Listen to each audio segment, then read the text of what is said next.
This is what I learned going to prep school and going to Harvard. Privileged families are very careful about who they associate with. They curate their circles heavily, and they catch a lot of flack for doing so for people that maybe they aren't considering to be in their circles. But if we take a step back, I think they're doing something that's very strategic here. They're taking into consideration the people that are around them to make sure that they're not introducing negative energy, negative outcomes, things that derail people and push people off track.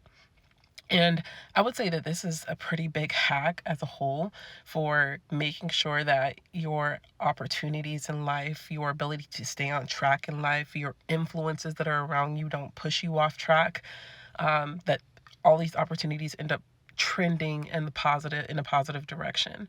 So when I say this, for example, when you go into a certain school environment and you're only around kids that have parents that go to a spurt or that work in a certain career, and they're expected to be in that career, you're likely going to understand at least that that's an expectation and expose yourself to that expectation as well, and potentially take on that expectation for yourself.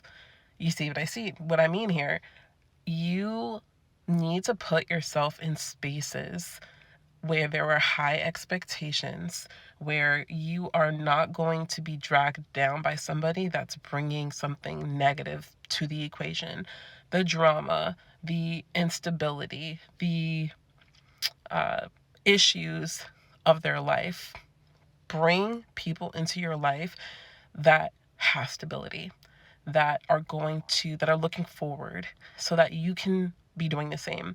And the way that you can do that is by changing your environment. You're not too far off from, even if you can't afford to be in a particular neighborhood, you can still frequent places where people get a lot of opportunities, a lot of access, a lot of exposure.